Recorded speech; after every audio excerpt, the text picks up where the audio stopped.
Greetings everyone, it's Farah here and Merry Christmas.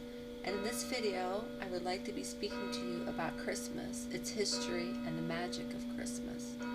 December 25th seems to be a very magical date on the calendar. The winter solstice, when the sun stops its decline and for a few days it rises in about the same place, this is a critical time, the cusp between events, a magical time. The sun does start north again, and the light comes back. The church took pagan holidays and used them for Christian celebrations. Scholars think Jesus' birthday was actually in September. Yule, the 12-day pagan festival, had a pronounced religious character. Observed by the Germanic people and the Anglo-Saxons, it was in defiance of the winter howl. Traditionally, a large log would be brought in on Yule Eve, decorated with ribbons, dragged home, and laid upon the hearth. After lighting, it was kept burning as long as possible through the Yule season. It was considered lucky to keep some of the charred remains to start the Yule log the following year. Until the 16th century, the winter months were a time of famine in northern Europe. Animals would be slaughtered. Most cattle were slaughtered so they would not have to be fed throughout the winter months.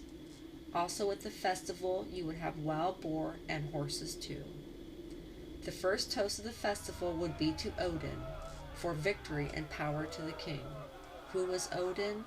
Odin is the leader of the wild hunt, the ghostly procession in the winter sky, the battle of chaos to establish order once again. Odin is the god of the dead, of inspiration, of battle frenzy, knowledge, of the ruling class, and creative and intellectual pursuits. So what about evergreens, mistletoe, holly, the Yule tree, wreaths, candles, gift-giving, elves, and Santa? Evergreens represent everlasting life. Mistletoe, greatly reserved by the Druids, it was carefully cut to make sure that it never touched the earth. Holly was the evergreen of protection. The Yule tree. In the festival of Saturnalia, pagan families would bring a live tree into the home so the wood spirits would have a place to keep warm. Food and treats were hung on the branches for the spirits to eat. The wreath. It was traditionally to make wreaths from evergreen. The wheel of life as evergreen is Yule. Candles. This is the festival of light out of darkness, and the tradition of lighting candles is ever popular. Red, green, and the gold of the returning sun are the colors of Yule. Gift-giving.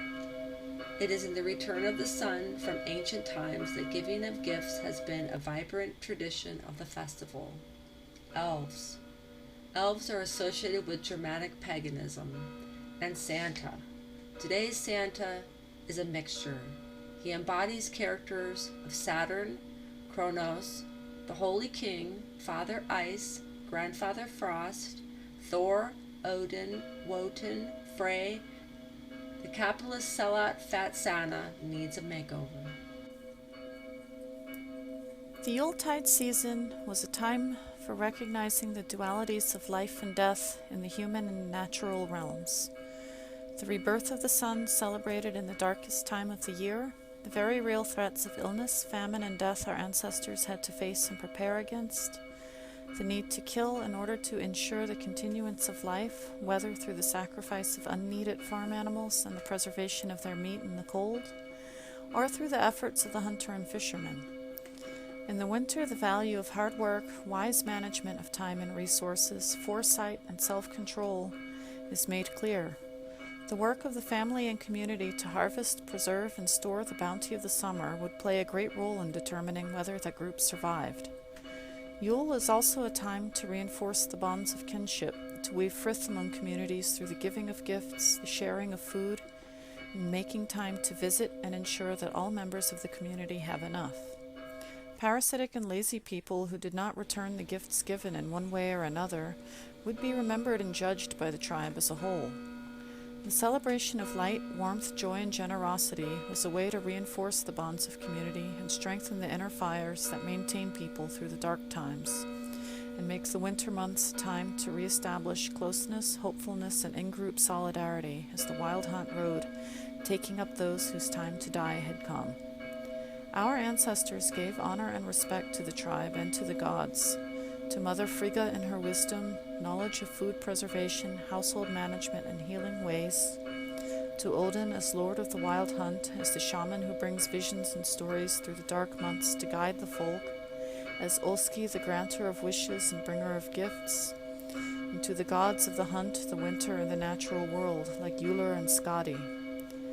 And perhaps of most primal importance, rituals were performed to strengthen the newly reborn sun, seen in the north as the goddess Suna, and to remind the tribe as they faced darkness and hardship of the promise of renewal and the return of new life in the cycle of the year. There's wisdom and joy in learning about our history. On this December 25th, I will be building a bonfire and thinking of Odin leading the wild hunt across the night sky. Thank you for listening.